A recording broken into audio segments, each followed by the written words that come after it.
안녕하세요. 반갑습니다. 오늘은 그 한국 조선업의 그 인력난에 대해서 이것이 위기인가 라는 주제로 말씀드리도록 하겠습니다. 한국 조선업의 그 인력 현황은 2010년도에는 약 20만 명이 조선업에 그 관련이 있었습니다. 2020년에는 약 20만 명이었던 것이 10만 명 반토막으로 낮고 2021년 11월 말 기준으로는 약 9만 3천여 명이 한국 조선업 3사에서 등 기타 그 중소 조선소에서 근무를 하는 인력의 그 숫자라고 합니다.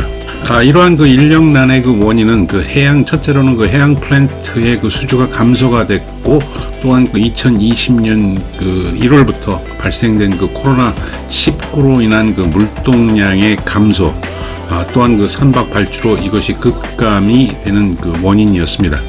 이러던 것이 뭐 2016년에는 그 대량 해직 사태가 그 발생이 됐었던 경험이 있습니다. 또한 그 경기 침체의 그 장기화에 따른 중소 조선소의 그 폐쇄가 있었습니다. SBP 조선 등 많은 그 중소형 조선소 및 그 조선업의 그 조선업을 하고 있었던 회사들이 그 많은 그 회사가 문을 닫은 그 경험이 또한 있습니다. 그런데 그 문을 닫지 않은 그 조선소 또한 최소한의 그 인력으로 유지하고 있는 실정이라고 합니다. 참 안타까운 실정입니다. 현재 그 한국 조선업의 그 수주 잔량은 삼성중공업이 그 전 세계 그 조선소 중에서는 가장 많은 그 수주 잔량을 보유하고 있다고 합니다. 738만 CDT로 약 그 2.5년치의 그 물량이라고 합니다. 또한 그 현대중공업도 672만 CDT를 그 수주 잔량으로 지금 보유하고 있고, 이는 약 1.7년 치의 그 물량입니다. 대우조선 또한 그 579만 CDT의 그 수주 잔량을 그 확보를 하고 있고 1.9년치의 그 물량이라고 합니다. 여기에 대한 그 필요 인력은 2020년에서 21년 그 대량 수주로 인해서 건조 물량이 그 폭등을 하게 됐습니다. 따라서 2016년 이전 물량 그 소화를 위해서는 그 당시에 그 상당히 많은 물량을 그 소화를 했었습니다. 그와 같은 물량을 소화하기 위해서는 인력 확보가 관건이라고 합니다. 표준화가 잘 되어 있는 그 설계 인력보다는 건조, 선박 제작이죠. 이런 그 물량을 처리하기 위한 인원 확보가 절실한 그 상황이라고 합니다. 필요 인력 차질 시에 어떤 것이 그 발생되는지 한번 생각해 보도록 하겠습니다. 첫 번째, 그 건조 공정이 그 차질, 딜레이가 발생하는 그 상황이 도래할 수가 있습니다. 여기에 따른 그 인도 지연에 관련된 페널티를 또 지불하게 되겠죠. 이 페널티는 보통 그 데일리 하루에 얼마 뭐 이렇게 정해져 있는 것이 그 표준입니다. 선박 인도 지연 발생 시 이로 인한 그 대회 신용도가 하락을 하게 되면서, 또한 그 이것이 그 연계가 돼서 수주의 그 차질이 또 빚을 가능성이 많이 있습니다. 중국 조선소로 그 수주 쏠림 현상이 그 발생할 가능성이 있다는 얘기입니다. 또한 그 숙련된 인력이 아닌 그 비숙련 인력을 그 동원해서 선박을 건조할 시에는 그 제작 결함이 그 증가가 되게 되며 능률 저하에 따른 그 비용도 상당히 그 상승할 것으로 예상이 될 수 있습니다. 또한 그 자체 인력 조달이 원활하지 않을 시에는 그 외주 물량 증가를 불러오게 됩니다. 이로 인한 그 품질 문제 또는 그 안전 문제, 그 외주 물량에 관련된 관리 인력의 그 증가가 발생이 돼서 결국 결과적으로는 그 비용이 또 증가할 수 있는 문제점이 있습니다. 여기에 따른 그 대책은 현재 정부가 조선 분야 생산 인력 양성에 나선다고 하는데, 이는 근본적인 그 해결책이 될 수 없을 것으로 저는 생각을 하고 있습니다.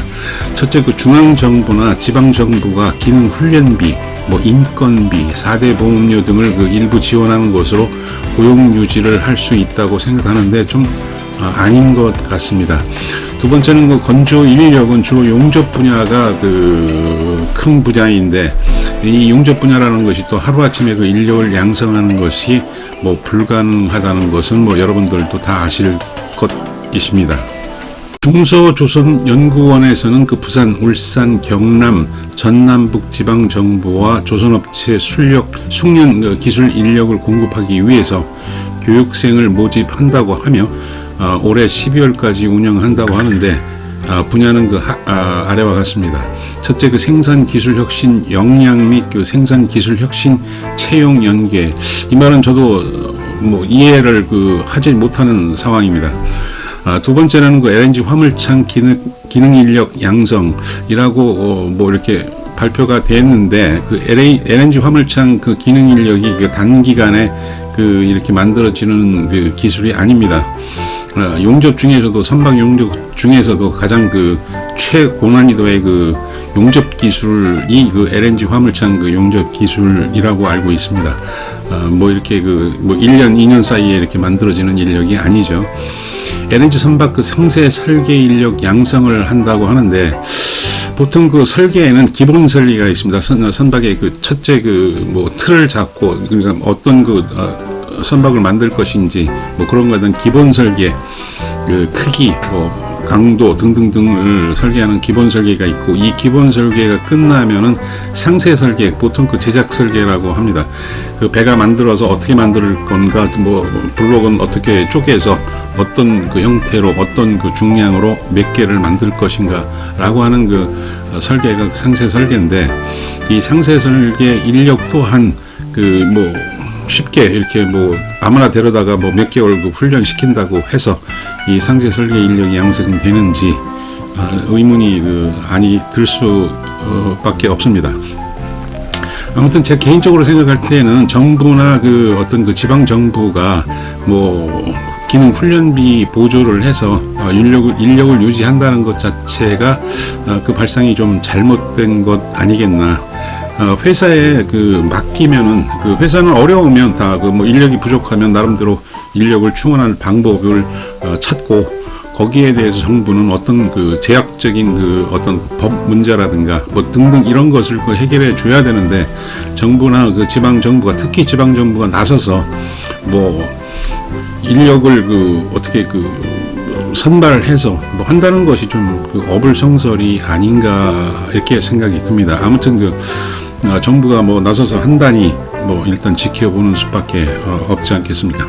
저의 개인적인 뇌피셜이라고 요새 젊은이들의 용어죠. 뇌피셜 제 생각입니다. 개인적인 생각입니다. 조선사가 물량 증감에 따른 유연한 인력 관리는 즉 노동 유연성이 부여를 할 수 있게 근본적인 제도를 손보지 않고서는 이 조선업이라든가 큰 건설업이라든가 이런 것은 좀 어렵지 않나 이렇게 저는 개인적으로 생각을 하고 있습니다.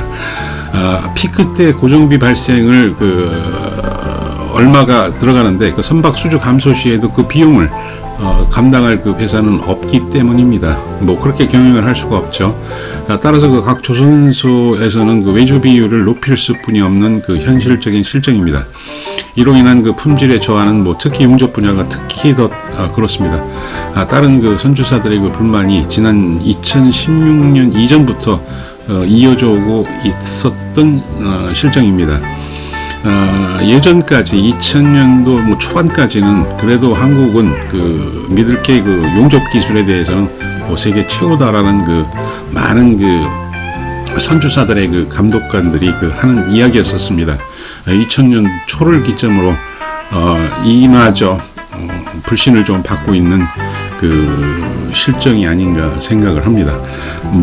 그렇지만 아직까지 조선소에서 근무하시는 오래된 기능 인력들이 있는 한 그런 부분적인 욕을 먹을 지언정 버티고는 있는데 언제까지 이렇게 적은 인력으로 버틸지가 관건이 아닐 수 없습니다. 각 조선소 현대 삼성 대우는 슬기롭게 현재 발생된 인력난을 해결할 수뿐이 없습니다. 아무튼 잘 이런 문제를 해결을 하셔서 계속 성장하는 회사로 남길 바라겠습니다. 고맙습니다.